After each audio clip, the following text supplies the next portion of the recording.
Come to order, this part of the session. All right, you may be seated. We're back on the record. The evidence is closed, and you may proceed, Mr. Gentile.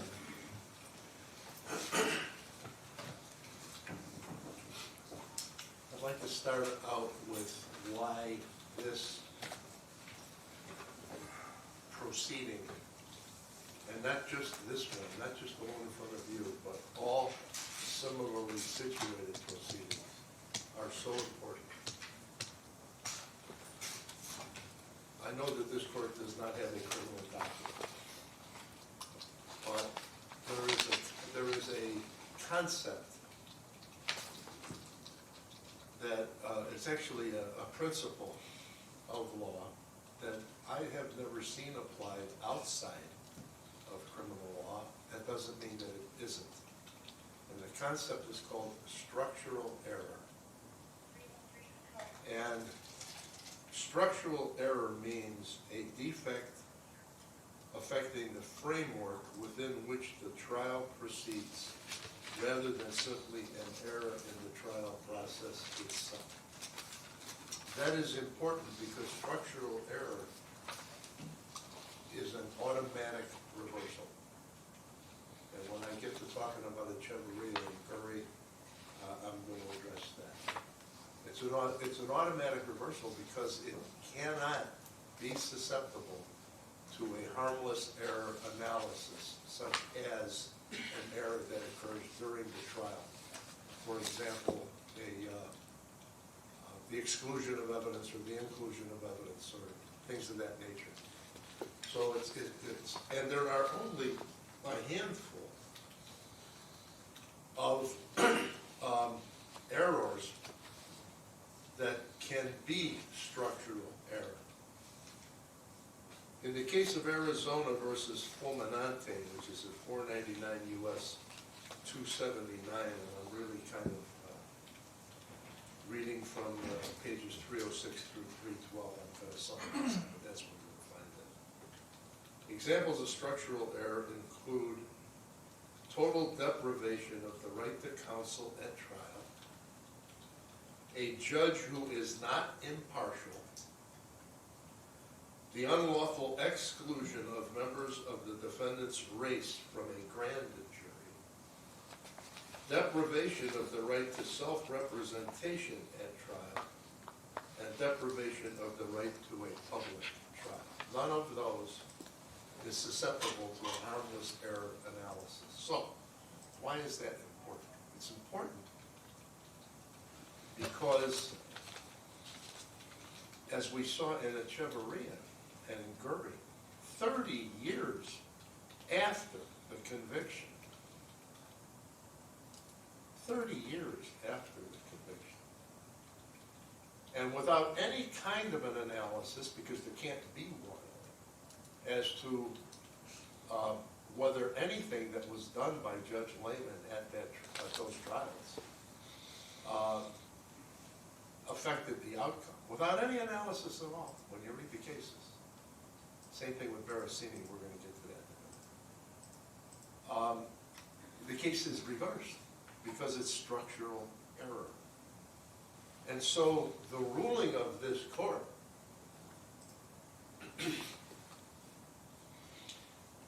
if it were to rule, and I'm not going to presume how you're going to rule, that's for sure, you know better than me. But the ruling of this court, if it is to deny the disqualification,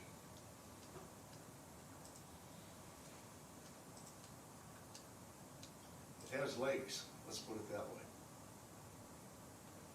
Now,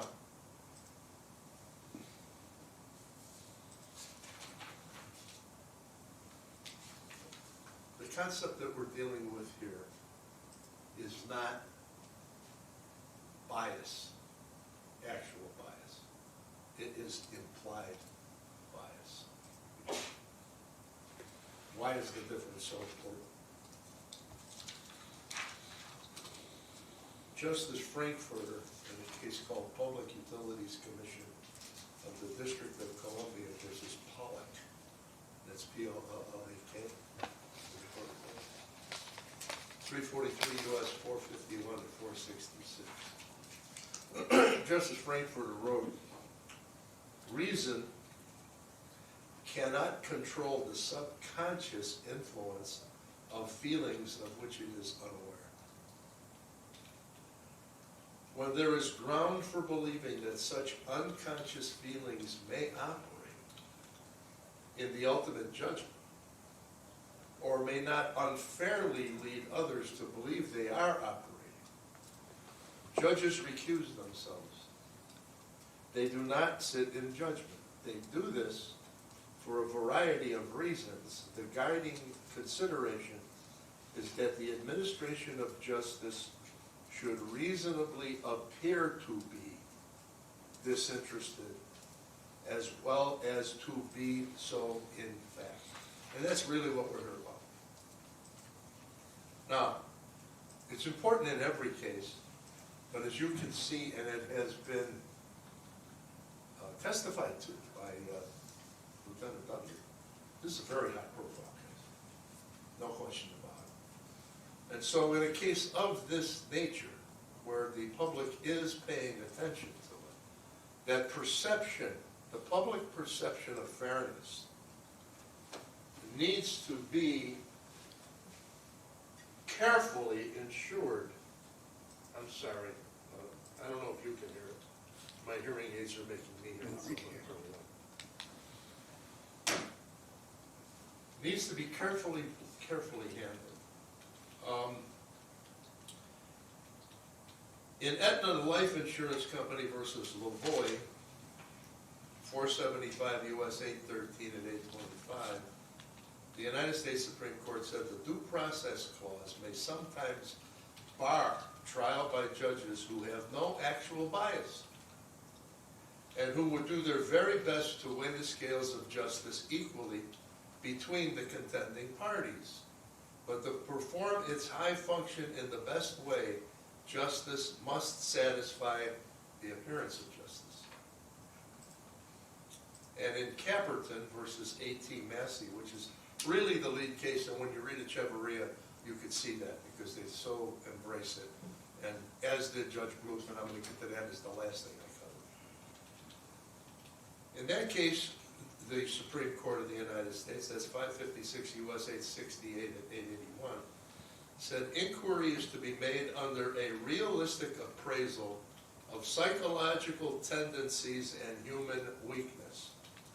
Now that, by the way, that appraisal is focused on not just the judge himself, but also the public's perception of that, the way people understand how people can be influenced by things that they don't even realize that they're influenced by. And in that case, and this is in my opinion, it's a low bar that we have to cross, because the language used in Caperton is the question that must be addressed by you is might, not will, not is it likely, but might an average judge in this judge's position be tempted, temptation, not forced, not react, but might he be tempted to avoid rulings unfavorable to the prosecution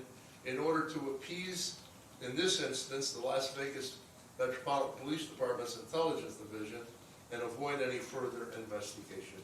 When I get to the fact part of my presentation, I'll get back to that. But the test requires only a showing of undue risk of bias based on psychological temptations affecting the average judge. Now, it would seem to me that the average judge is the average person who happens to be holding the role of judge and learning the ropes, which is a really critical, boy, especially lately. It is a really critical part of the fundamental concept of democracy and separation of powers. The Nevada has had several of these cases. A couple of them went to the United States Supreme Court. One of them involved Judge Gerard Bongiovanni. It's a long time ago. I don't remember. I think you were on the bench, yeah, you were. That case is called RIPPO, R-I-P-P-O versus Baker. And it's located at 580 U.S. 285, and I'm reading from what is contained at 287, and it says, it held there that the appearance of impropriety is concerned with public perception and confidence in the judicial system. Because if the public's perception is that a judge shouldn't be serving on a particular case, it's going to affect the confidence. Even if there's absolutely no specific, actual bias. Because without the public support of our institutions, I think in recent years we've seen some issues because of that, okay? So this is a critical case. This concept is a critical one. And I think Echevarria and Gurry really brought it to our attention more than anything has in the past. And again, the test is considering all of the circumstances alleged, all of the circumstances. The risk of bias is too high to be constitutionally tolerable. Now, before I go any further,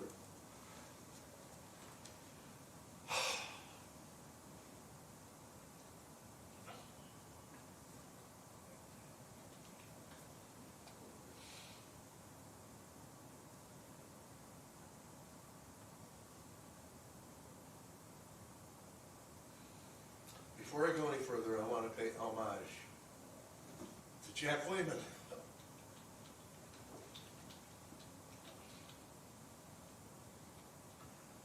The cases that are pivotal before you all involved him. Barasini. Barasini was an appeal judge. Judge Lehman sat by designation on that panel. The case was briefed, the case was argued, and the case was decided before his implied bias was challenged. And what did our Supreme Court do? It vacated the opinion. And it ordered new briefing, new argument, even though if you would have taken Judge Lehman's vote away, they still had 4 votes. But the court found that this concept of structural error, this concept of implied bias, is so important because of the public's perception that it was forced to do it. And listen, there's not a lawyer alive that could even make an argument that wasn't quite a big deal for a court to vacate an opinion and tell everybody to start from scratch because of implied bias. And the court, and I want to read this, because Judge Lehman's been on my mind a lot.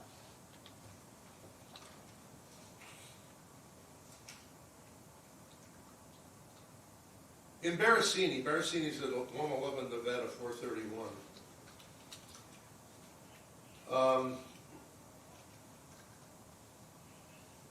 At 436, our Supreme Court said the test for whether a judge's impartiality might reasonably be questioned is objective.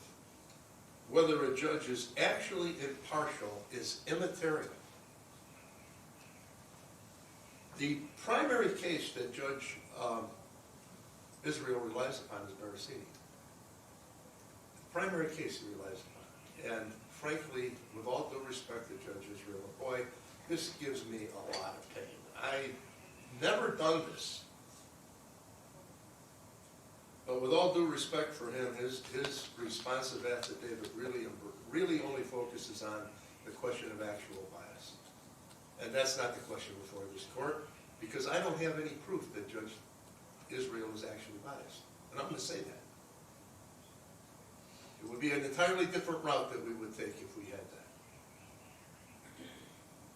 Whether Judge Lehman's impartiality can reasonably be questioned under an objective standard is a question of law, and this court will exercise its independent judgment of the undisputed facts. That's what the court did in that case. And at page 438, the court said, we want to make it clear that we do not believe that Judge Lehman was subjectively biased.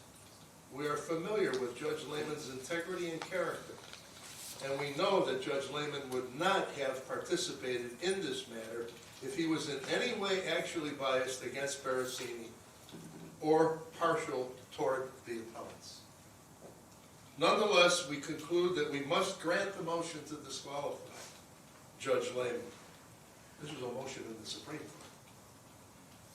To avoid even appearance of impropriety and to promote public confidence in the integrity of the judicial process. We conclude that a reasonable person knowing all of the facts would harbor reasonable doubts about Judge Lehman's impartiality. That's the whole thing. And that's the case that judges really relies upon the most. So the question really, and this comes from all of the cases, is whether an average judge in the position of Judge Israel would fear that the law enforcement agency involved might, I get back to might investigate and or prosecute if he made rulings favorable to the defendant, Sergeant Menon. I want to read, and I'll be candid, I put this in here. I gave this to you in the record because I want to read it. It belongs in the record. It's part of the Supreme Court record in Curry. And I don't remember which pleading that was. It was a supplemental. I supplemented with the Supreme Court record, Appendix 7. And I'm reading from page AA 001447. And I'm about to read something with which I could not disagree more. I will not name the Deputy District Attorney who said this. I will say that it was not Mr. Hamner, because it was too long. Okay.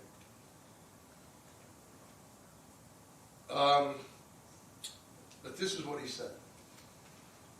He said, well, I can guarantee that's not going to happen. He was talking about whether they were going to take an appeal or not.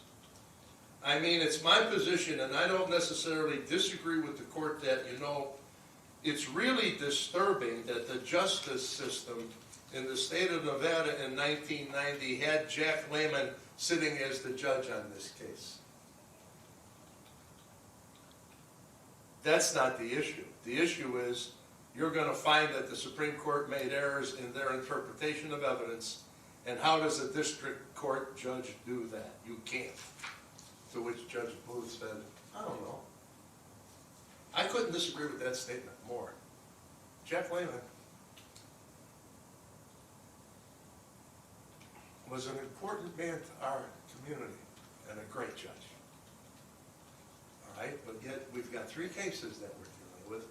Gurry probably being the most, because that was decided by our Nevada Supreme Court. We've got 3 cases. All 3 of these cases involve Jack Lehman as the trial judge. Not one of them was there even a shred to indicate that he had a actual bias. Not one.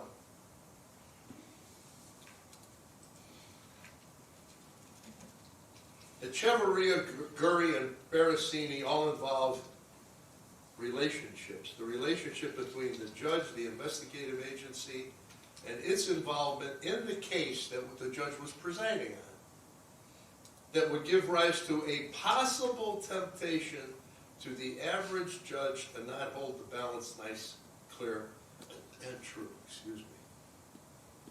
Significant risk that an average judge would possibly be tempted to lean in favor of the prosecution or potentially have an interest in the outcome of the case. The relationship here before you is obvious, and I'm not going to beat that with a dead horse, like a dead horse. Detective Dudley came right out of the front end. His unit, one of the 3 squads on his unit, does all of the political corruption and prosecution of public officials. All of it, 100% of it. And the man who worked on this case that some trial judge is going to have to preside over, Matthew Pluck, is currently on that spot. And you saw the facts, I put them in the memo. Whether Pluck was transferred, he was chosen, the record's clear, that Lieutenant Ivey, who was commanding the Internal Affairs Bureau at the time, specifically asked Pluck to come over. I have made the statement that it was solely for the purpose of Sergeant Lehman. We have now something in the record that indicates that while he was there, he also became involved in a couple of other investigations as well. But I don't think it matters, because Pluck is critical to the case, and back in 2018, as our briefing shows, and it has not been denied, it's been conceded actually, investigated a case where Sergeant Menon made a complaint, and then during the course of investigating it, Pluck, and I'm assuming others, but certainly Pluck, came to the conclusion that maybe Sergeant Menon wasn't truthful, and then they opened up an investigation against Sergeant Menon, which of course led nowhere. So it was a zero-sum game. But it just seems a little bit interesting, let's say interesting, that 6 years later, of all of the different people that could have been called back into IAB to investigate Sergeant Menon, it happens to be Pluck. All right?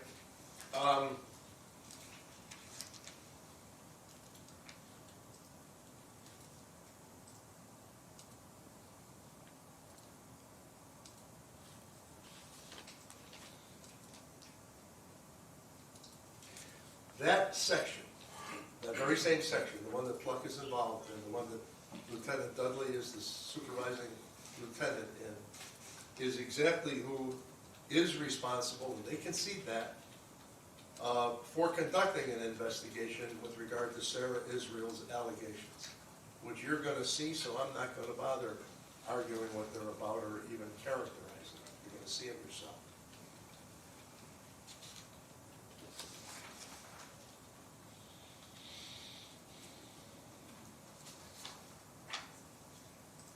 Exhibit C to my motion is excerpts and a summary excerpts of 3.5 hours of video and statements that are made on it. I used some of them as material for cross-examination of Lieutenant Dudley, so you have some idea of what's in there. And I know you've reviewed the pleadings, that much I know. Exhibit D establishes that and this speaks as of the time that we filed the motion. Exhibit D says that 270,000 individual views occurred as of the time of our filing the motion of Sarah's statements of the 3.5 hours that you're about to watch. So the public's perception, it's not speculation.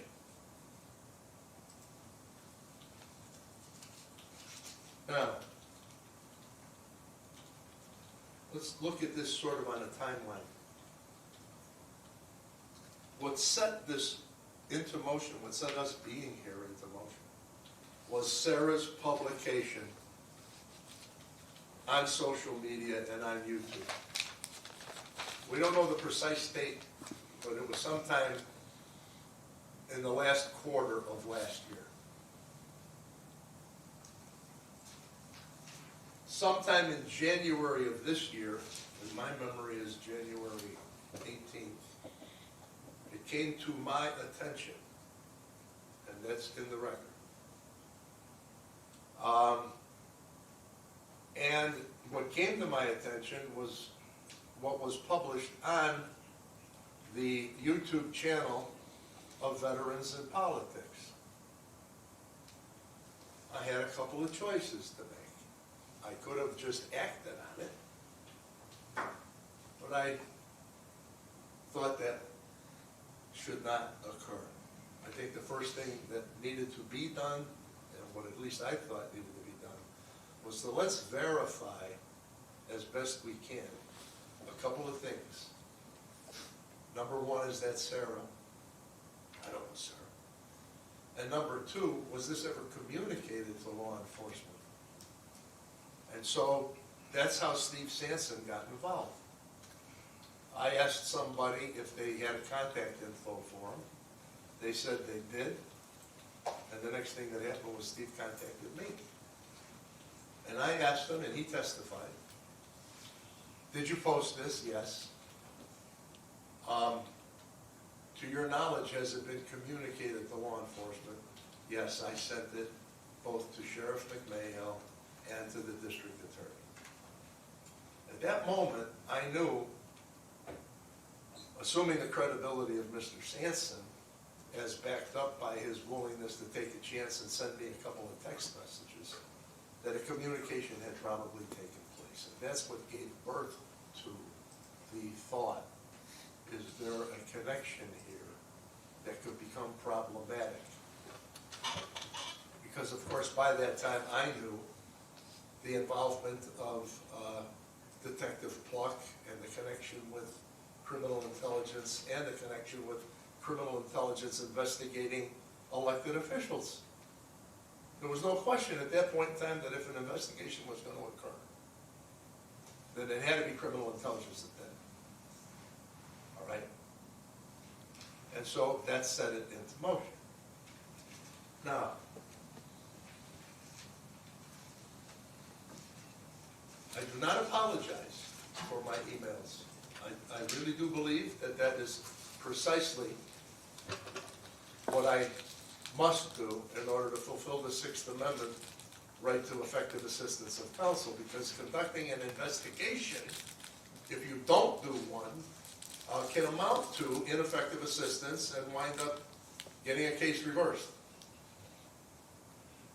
And so conducting the investigation is what happened, and you see the communications, not one of which did not include the attorney for Metro. Not one. The attorney for Metro was on every single one of those communications. And I'm not sure that I even needed to do that, but out of an abundance of caution and concern for maintaining ethical standards, I did do it. So it sure as heck didn't come as a surprise to them. Now, if you read NRS 200.575, subparagraph 3, and I cite the Butcher case, which is a non-reported decision by our Court of Appeals, but that's where I got the elements, because our Court of Appeals says those are the elements. All right? First element of stalking is that somebody acts without lawful authority. The second is that they willfully or maliciously engage in a course of conduct directed towards a victim. Here's Sarah Israel being the victim. The third is that would cause a reasonable person under similar circumstances to feel terrorized, frightened, intimidated, harassed, or fearful for his or her immediate safety or the immediate safety of a family or household member. You will be looking at this video, you can make that determination. At least as to whether there's some evidence of that that would warrant further investigation. Because that's really what the issue is. The fourth is actually cause the victim to feel terrorized, frightened, intimidated, harassed, or fearful for his or her immediate safety or the immediate safety of a family or household member. She certainly says that. And then finally, that the person accused threatened the person with intent to cause the person to be placed in reasonable fear of death or substantial bodily harm. I submit to you that there is evidence that you're going to see of all four of the first elements. The fifth one is always proven by circumstantial evidence, but at a minimum, for let's say that I have a respectful disagreement with Lieutenant Dudley, where he contends that after looking at the video of Sarah, there is no, what is his exact name? You have that affidavit? No, not here. You have the affidavit, okay? You have it, you'll see it. Basically, he's saying that there's nothing to indicate criminal conduct. That's based, I'm paraphrasing that, but, okay? And so the question that this all begs is, why would the Las Vegas Metropolitan Police Department not investigate? Because by them saying they didn't investigate does not get you out of the implied bias issue as analyzed by Echeverria and Gurry. Number one, you can't really determine the truth of what Sarah's saying without at least doing something. I mean, you know, he had a phone to call me a couple of times. Maybe he could have called her. All right, I'm just saying.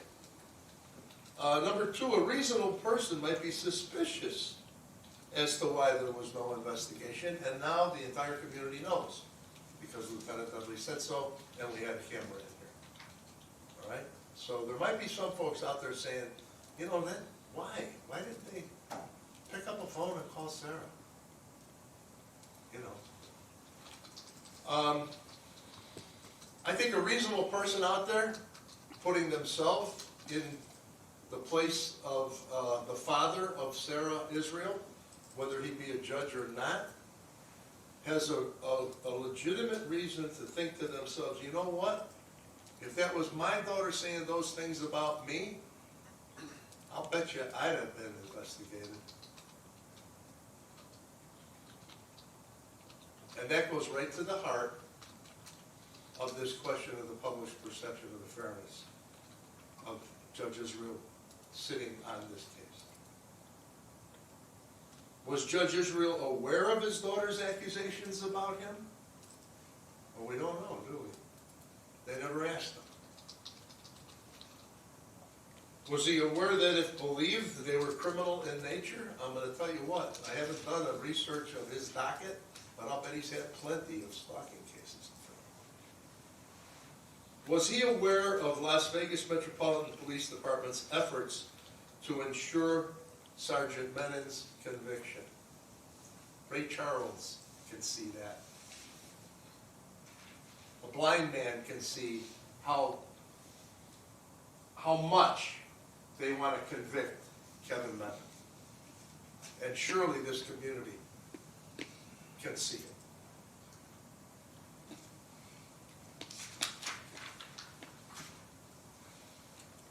If you want to know particulars about dates and times, if you want to know details, if you want to know when something happened that Sarah's talking about, if you want to know where it happened, if you want to know why it happened, okay? There's a chance she might know. Maybe she doesn't. So, you know the facts, you know the law. I want to finish by reading from, and clearly this is not binding on you. You know that I know that, and I know that you know that, but I think it might be worthy to let you hear what Judge Bluth did when she was deciding Gurry. Let you hear what she said.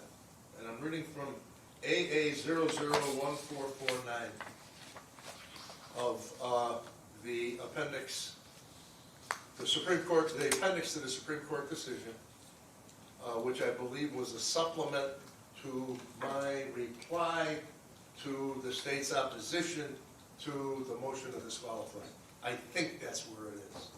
All right? I'll double check that, and if I'm wrong, if you don't mind, I'll send you an email to Chambers about it, copying the state on it, of course. All right? But this is what she said, and I'm reading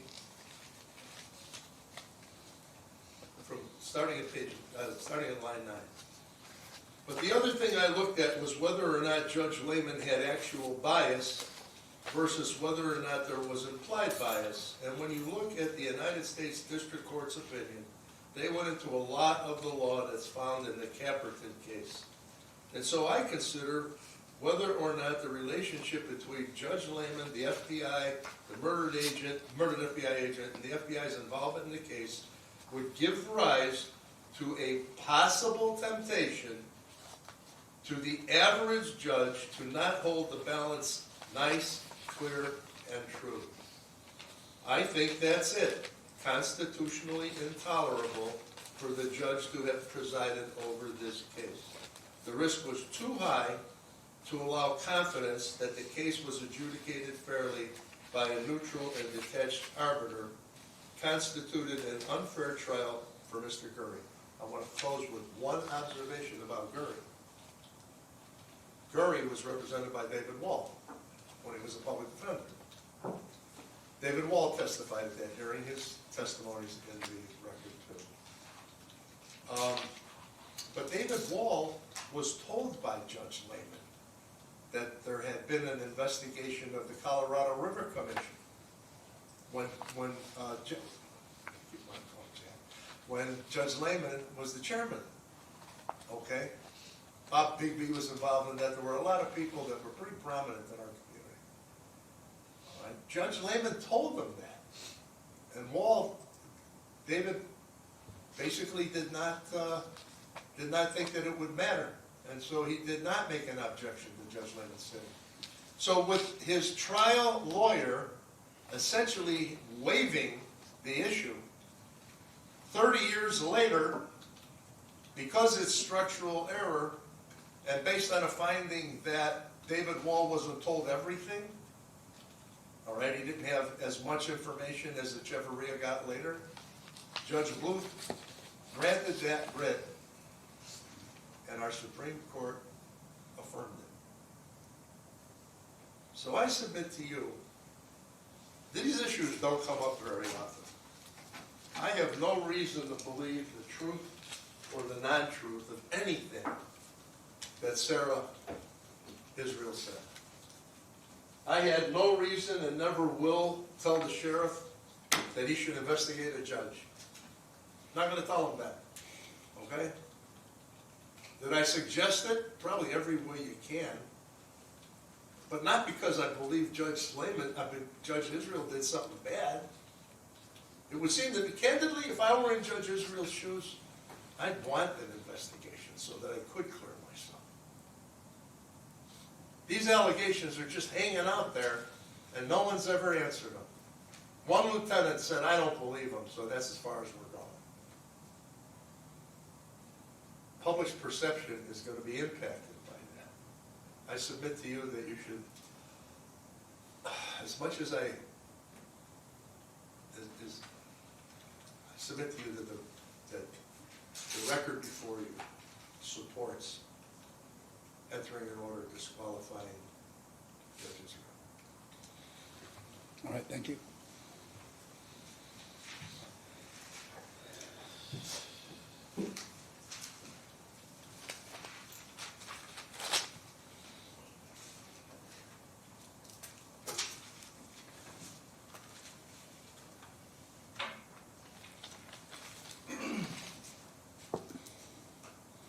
Can I have those exhibits? Is that possible? Thank you so much. I appreciate it. Can I proceed, Your Honor? Yes. Thank you very much.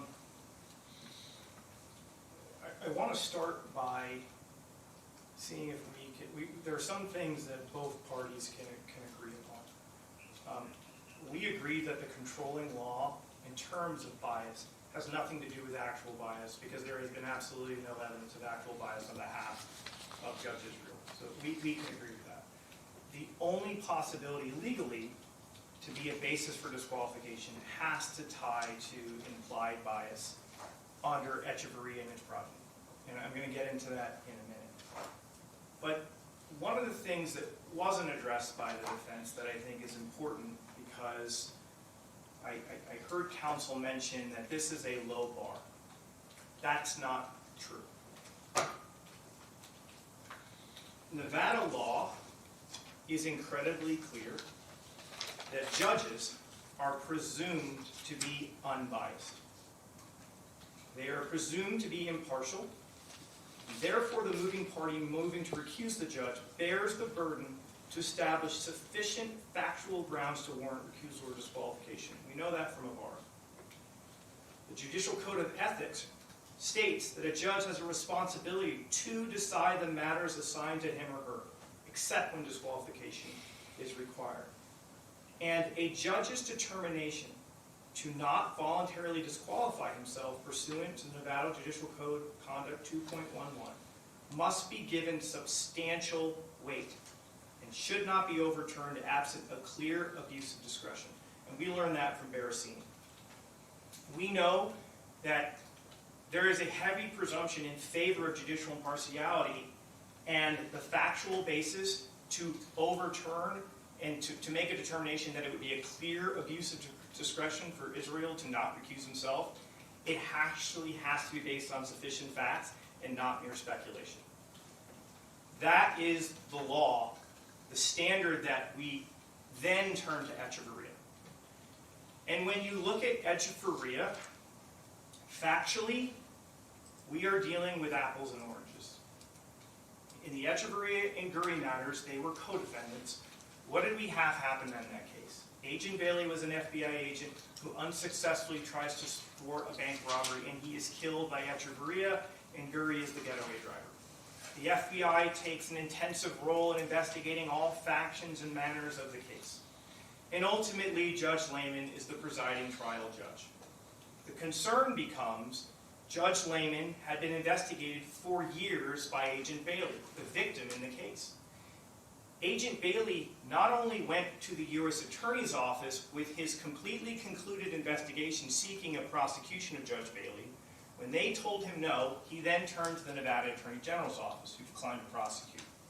This was a situation where it wasn't maybe there's an investigation. It wasn't a question of maybe we should have an investigation. There definitively was an investigation dealing with the deals that the CRC handed out to Midby, as well as the banking commercial lease that Midby had with the local Nevada bank that he was also on the board for.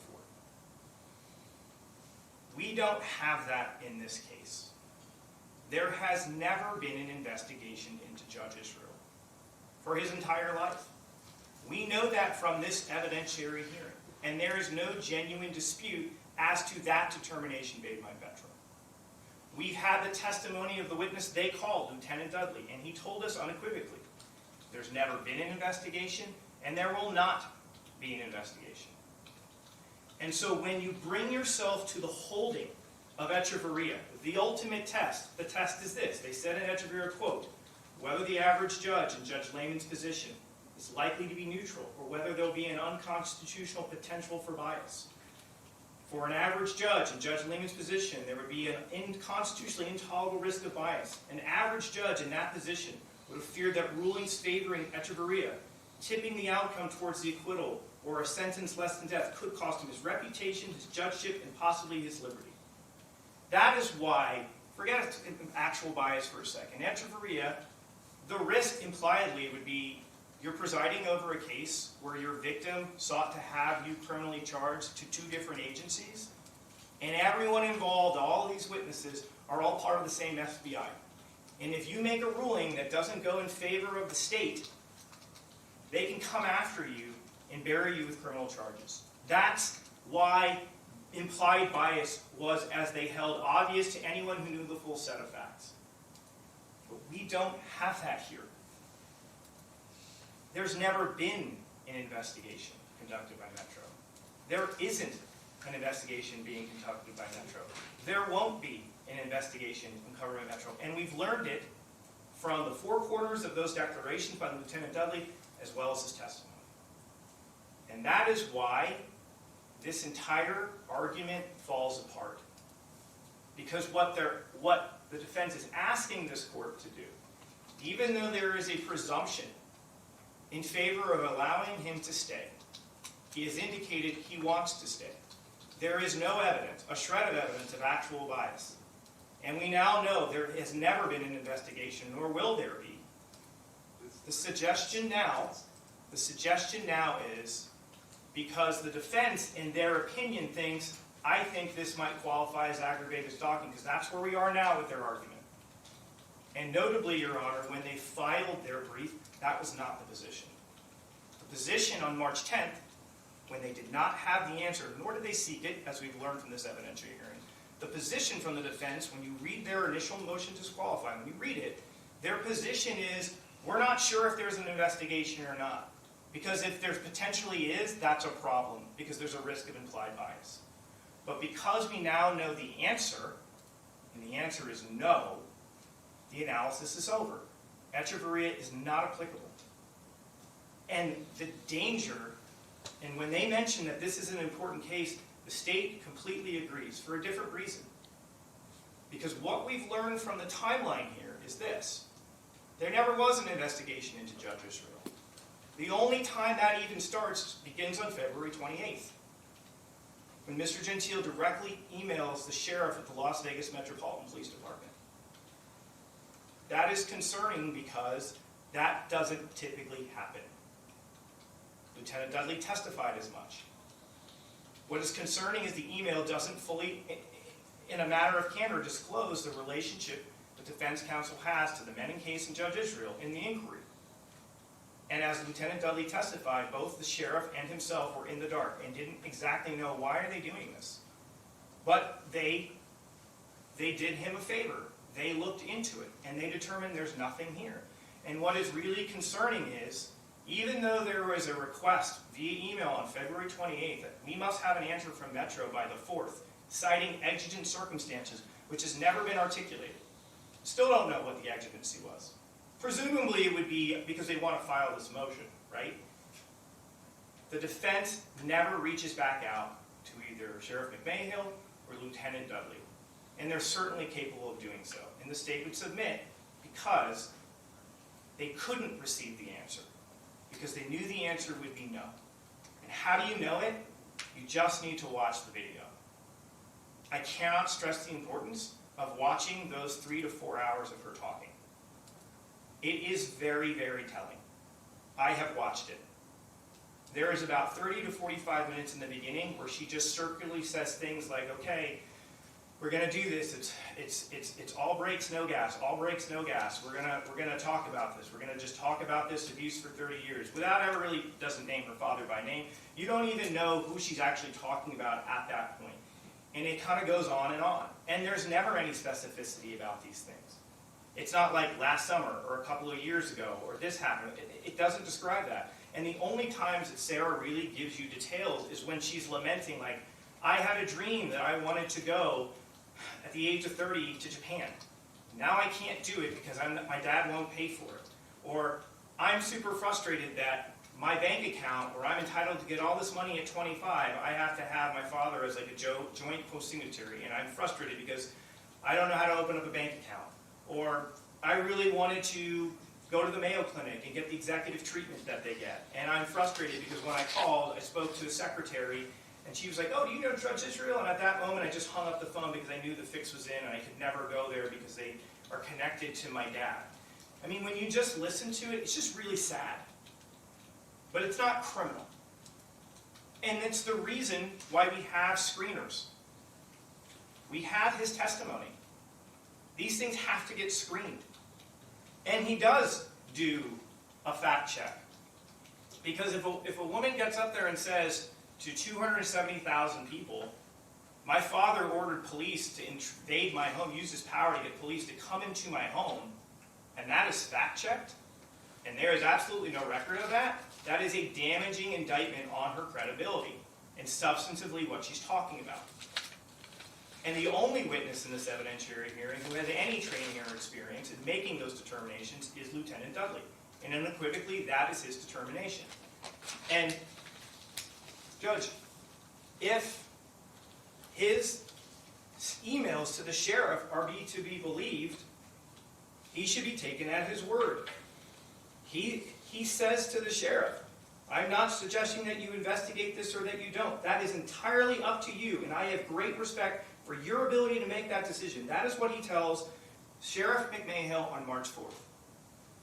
If that is the case, and Sheriff McMahill saw fit to have that determination made by Lieutenant Dudley, then Mr. Gentile and the defense should honor that determination. Those are his words, if that's to be believed. Because one could also read this and believe that what he's really trying to do is to advocate for the disqualification of Israel. Because in that same email, or in the email prior to that, he talks about, I think 432B applies, which is the child abuse statute, which is not what they're arguing today. They've pivoted and moved to, I think now it's ag stalking, right? And then when you get to the emails from March 11th, again, Mr. Gentile says, I want to make clear that I'm neither seeking an investigation or suggesting that one occurs. I have no opinion as to whether the serious allegations made by Sarah Israel are accurate or not. That's what law enforcement investigations are for and why they take place. If Mr. Gentile's words are to be believed at face value, we must trust the determination made by the Las Vegas Metropolitan Police Department. And if their determination is there's never going to be an investigation, there never was an investigation, and nothing that she says rises to a crime, it must be honored. The defense has not provided a single witness to offer anything to the contrary. And that is important, because when you think about what this is, if a decision is made to disqualify him on this, this encourages any defense attorney who is unhappy with rulings to file a motion and say, hey, I found something on the internet, and now I think there's an issue of implied bias. And by this logic, if you really were to extend Echeverria to this, which I believe you cannot, because it actually requires an actual investigation, at that point, anything anyone posted on the internet is fair game and would warrant the recusal of every judge here in the 8th Judicial District Court. And kind of a unique little example just kind of came up, and I just thought about it over the lunch break. Think about the testimony of Mr. Sampson. What did we learn? One of the things I learned about him was last week, he was here, and then after waiting for the 2.5 hours, he posted a video, and he said some really nice things about you. And he posted it on the internet, right? Extolling your virtues, knowing that he's going to testify. If this logic of their belief that Echeverria stands for, if someone says something on the internet, it then gives one of the parties the right to raise a disqualification motion, and then you've got to kick that judge off. I mean, in theory, I could say, well, one of the defense witnesses in this motion said something good about you, so I think you should be recused because there's implied bias. Why? Because Veterans in Politics studies judges and makes sometimes recommendations about people who should be voted in or out. And now there's an implied bias for you. But that's nonsense. That's not what Echeverria stands for, and we would never do that. But that is the logical extreme of what they're recommending here. And Judge Israel, we know from what his record is, we know from all of these pleadings that everyone has weighed in, there's no actual bias and there's no implied bias. But what is very concerning about this is you had a situation where he made some rulings in the child pornography case where he scolded Mr. Gentile for filing fugitive documents. And that happens just a couple weeks after this video takes place. And within a matter of weeks, this motion gets filed. And here's the thing. If the defense's position, which was originally in the motion to recuse, was simply, hey, listen, we don't know if an investigation took place, and he says in his declaration, well, I did some research and I consulted, and that's why we filed it at this time. Okay, fine. They took a position of we don't know definitively if there has been an investigation. But the concern that we have had, and that bears it out very clear in this hearing, is why didn't they get the answer? They wanted a deadline of March 4th. They reached out on the 28th. They don't get an answer on the 29th. They don't get an answer on the 28th, the 1st, 2nd, the 3rd, the 4th, the 5th, the 6th, all the way to the 10th. They never get an answer. And the statement submitted to you is because when you actually watch the video, you know what the answer will be. The answer will be a resounding no. There's no crimes here. So you couldn't get the answer from Lieutenant Dudley. And one of the ways we also know it is from the testimony of Lieutenant Dudley's conversation with defense counsel the following day. Because, what did he say? He said, I called him because I wanted to know why he was even doing it. He's like, I don't want to talk about it. What if the initial question to Sheriff McMahill on February 28th is, I want to know whether there's an investigation. Why is the very first opportunity defense counsel for Sergeant Menon? Why, in the very first conversation with the assigned screening deputy, why isn't the question posed, what's the answer? Has there been an investigation? Why wouldn't you want to know the answer? It's because the answer is no. And you know it from the four corners of Sarah's videos. And that's what's most concerning about this. When we come back to the law on this, Nevada law is very, very clear. Judges are presumed impartial. He has made it very, very clear. He said himself, I was not aware of any investigation. He says that in his declaration, meaning Judge Israel, and he was right. Because there's never been one, and there won't be one. And therefore, if he's presumed unbiased, and there needs to be actual facts, not mere speculation, because they can't even speculate that there'll be an investigation, because he's already determined, we've made our call, it's never happening. Brings us to the ultimate question of Echeverria. I would say Fred Echeverria factually disqualifies everything, because there's been no investigation, so we're done on Echeverria. But get back to that test. Would the average judge, in Judge Israel's position, be likely to be neutral, or whether there would be an unconscionable potential for bias? Meaning this, would an average judge, meaning a judge like Judge Israel, who's under absolutely no investigation, wasn't previously and isn't now, would they feel any fear of being potentially biased to one of the parties? And the answer is no. Because that is the same position as yourself and basically every other judge in the 8th Judicial District Court. They're not under investigation. And therefore, they're free to preside without bias, implied or actual. At the end of the day, this evidentiary hearing has only brought forth one thing. The Las Vegas Metropolitan Police Department has unequivocally determined there was never an investigation into him. There won't be in the future. And Sarah Israel's allegations in the videos are not criminal in nature. That is their determination. That is what the experts said. That is the very people that Mr. Gentile said he would honor their determination. So let's take him at his word. Let's honor that determination. Let's uphold the presumption of unbiased ability and deny this motion. Thank you. Okay, thank you.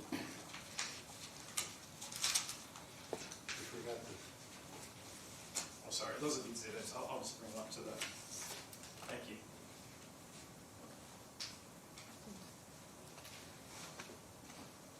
Just a couple of comments. Every judge in this district, thank God, is not suffering from having his son or his daughter talking for 3.5 hours to 250,000 people about bad things that the judge did to him or her. So it's not the same for every judge. As a matter of fact, when you really get down to it, when you're getting into the implied bias analysis, it's not even the investigation, it's the accusation. And has it been investigated? Is it going to be investigated? If it hasn't been investigated, why hasn't it been investigated? Those are all questions that are begged by the fact of the accusation. And everybody doesn't have standing to do that. But somebody who's appearing in front of that judge does. If, as here, it's the same agency that would be investigating the judge that investigated the defendant in the case. And that is the fact there. All right, so this is not something that is common, and it's not likely to be common ever. But those are the facts that are the operative facts. It's the accusation and what it sets in the motion, and whether the investigative agency that would investigate the judge is also involved in the case before the judge. And, let me ask you a question here, and this is from the motion to strike that was filed on March 31st. Yes. I'm looking at page 7, beginning at line 24. Is that my motion to strike? Because there have been a couple. Yes, yes, it's your motion, yeah. Defendant, Kevin Menon's motion to strike state's response to defendant's motion to recuse, et cetera. That's what it is. I just want to read this to you, and I just like to get your response. You say, "It is reasonable to believe that if such information is in the hands of law enforcement, some effort would be made by it to investigate and verify or reject their validity. Right. If there has not as yet been such an investigation, it begs an even more onerous question. Why not?" And it says, "In the absence of a public explanation as to the reason why Judge Israel has not been investigated, there is a grave danger that public confidence in our system of justice will be adversely impacted," end quote. So that part where it says, "in the absence of a public explanation," now there has been, according to the state or plaintiff, a public explanation. The question is it satisfactory? Okay, that's the real issue. Is it satisfactory? You heard the testimony.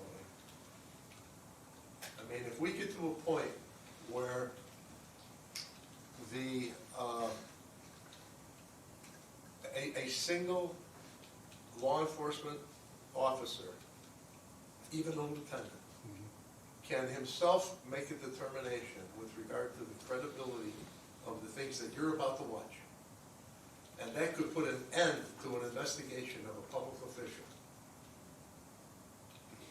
I don't think public confidence is something that we can count But on. I think the point you make is that the fact that there may be an investigation while Judge Israel is sitting would cause him to have implied bias in making his rulings. No, there could be a future one. Think about it. Well, yes, but the state has gone on record to say there will not be any future They investigation. can't do that, and you Okay. know that. They cannot bind the people that will come after them, Okay. all right? That's a fundamental principle of law. It's nice that he said it, I get it, okay? But it's not enforceable, and we know that. As a matter of fact, that was my first point that I wrote down. Okay, he cannot say that there won't be an event. Let me give you a hypothetical. Let's say that Sarah, God forbid, let's say that Sarah is found in a ditch on the side of the road with a gunshot wound to her head. You think maybe they're gonna go to, you think maybe they should at least go to Judge Israel and ask him what caliber gun he has? Okay. All right? So they can't say that.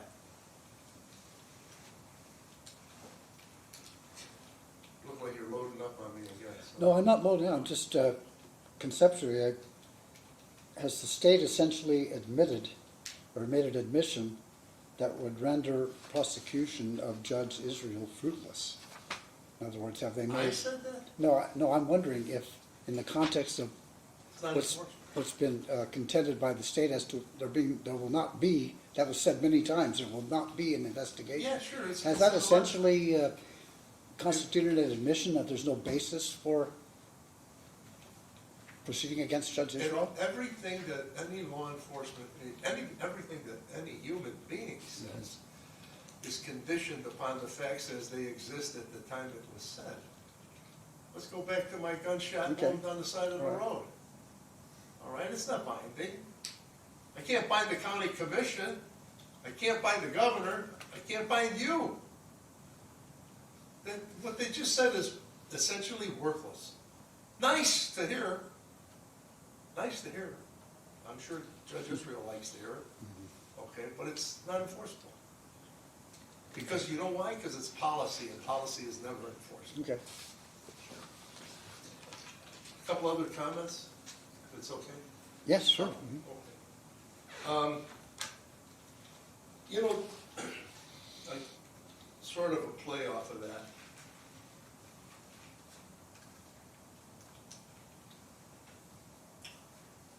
I think it's appropriate for me, because I've been accused of filing fugitive documents, and I'd like to respond to that on the record. Because I have not had an opportunity to do that, because I was foreclosed from doing it by Judge Israel. Okay. The fugitive documents that the state is talking about is when I appeared in front of Judge Israel and I asked to be able to withdraw from one of the cases. Right. Judge Israel granted it and directed me to submit an order, all right? Within a matter of a day, I realized that the state had failed to file an opposition to my petition for writ of habeas corpus that I filed on behalf of Sergeant Menon. Now, as the court knows, when the time has run and there's been no opposition, among the things that the court can do is deem it to be conceded. And so the document that I filed was nothing more than a notice that there had been no opposition filed. All right, and then subsequent to that, I filed a written order. Now, as a matter of ethics, as a matter of complying with the rules of professional conduct, one cannot withdraw from a case and leave his client in the lurch. So that's what I filed. The state objected to that later. They contended that we never gave them notice, and Judge, the notice is right in the record. It's right, it's what's the name of that computerized system? Go look, you'll see.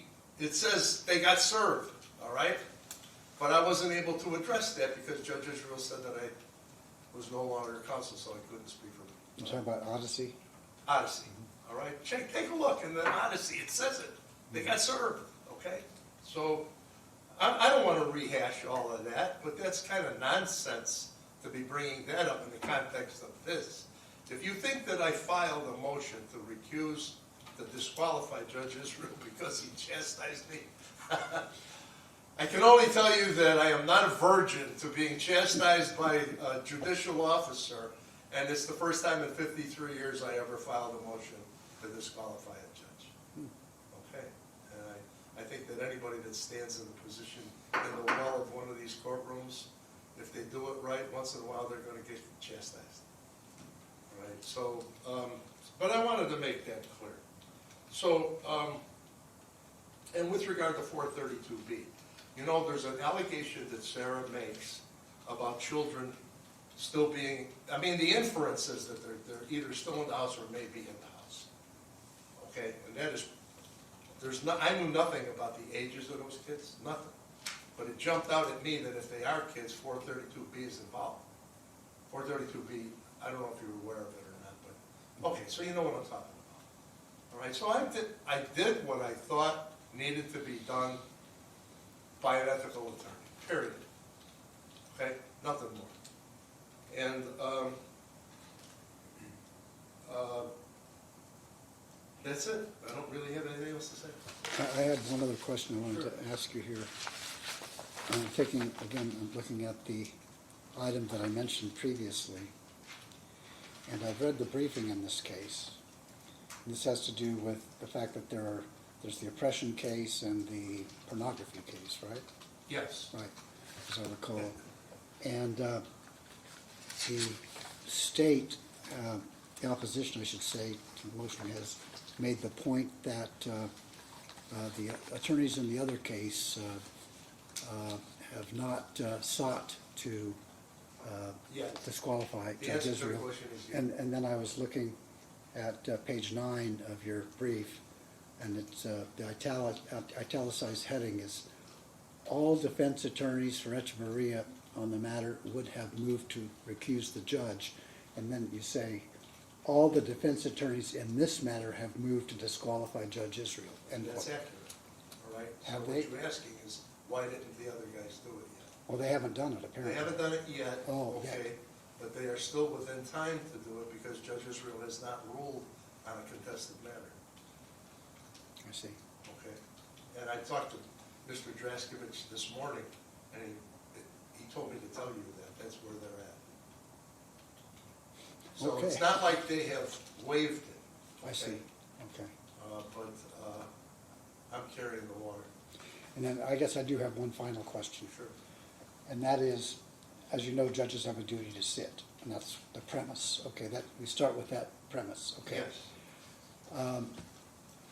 You've made the contention, as I understand it, that a ruling in this case will not impact Judge Israel's ability to sit in criminal cases. in his criminal cases That's and right. other cases. It will not, and the reason it won't is because, unless the Intelligence Division has a connection to the other case. I see. All right, that's why this is so close to Echeverria. All right, in Echeverria, the FBI was involved, and the FBI investigated Judge Israel.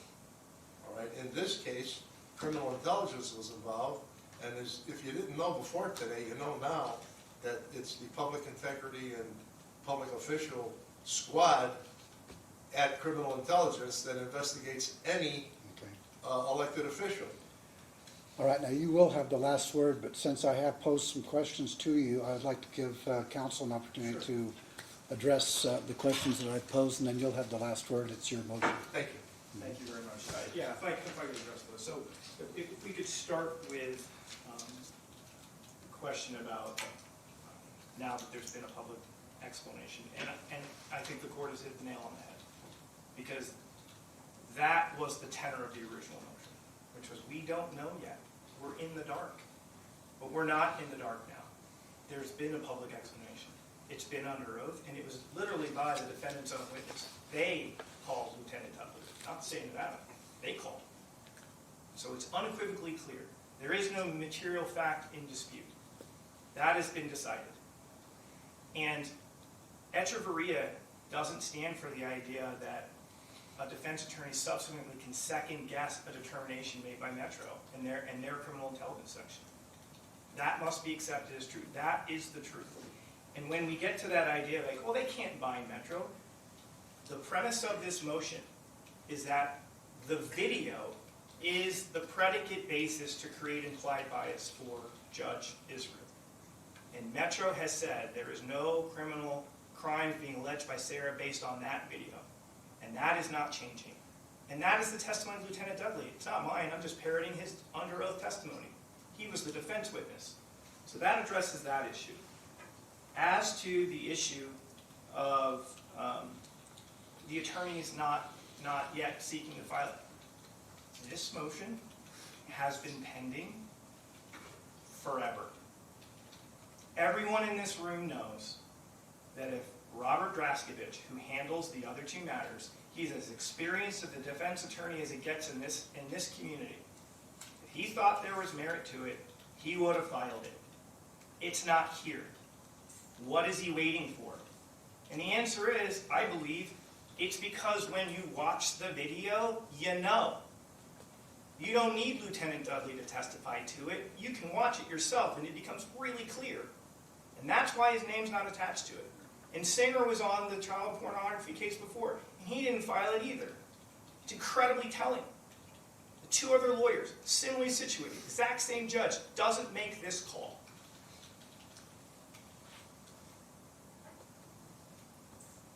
And then as far as, you had a final question I written down, I can't read my own handwriting. The duty to sit and the effect upon the That's criminal correct. calendar. Right, so the duty to sit, right? And I would submit to you, you're partially right, but when you think about what their factual link is, sometimes it's, for some people, it's a little hard to kind of figure out. What we have here is Detective Matthew Pluck was in criminal intel, and due to a staffing shortage because of people going on FMLA, he got moved to IA temporarily, and he was a role in the oppression investigation, okay? He then leaves and goes back to criminal intel and doesn't have a hand in the bathroom case or the child porn case. He goes back. Their argument for the whole implied bias thing is merely because Sheriff McMahill referred it to Detective Pluck's lieutenant to do this independent review on his own, which didn't involve Matthew Pluck. That's all the link that you need. That's essentially what they're arguing. That is weak at best, but the danger here is if you can drudge up your own investigation off the internet and get it over to Metro, you got a fighting chance to now make an argument under Echeverria that judge has to be off the case. And what's fascinating is even in the face of their own witness, Lieutenant Dudley, testifying under oath, being like, there isn't a crime here, there never was an investigation, and there isn't going to be one going forward, that answer isn't good enough for the defense. They still think he should be recused, even though Echeverria is entirely about an actual investigation.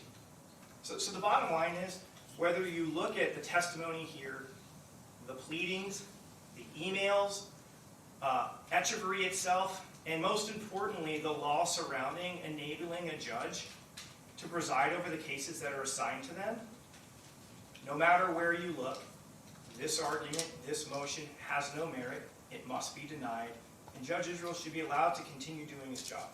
Thank you. All right, thank you. Last word now. I don't really have any further comment to that. I would say this, and I don't mean to prejudge how you're going to rule. This is an important case, and I would ask you, however you give us a stay either side of a little bit of time so that we have some time to think in terms of the petition for. Right, okay, Please do that. sure. Okay, thank you. All right, thank you. Thank you, Your Honor. Matter stands submitted. I'll review it further and I'll issue my ruling as soon as I can. Thank you so much. All rise.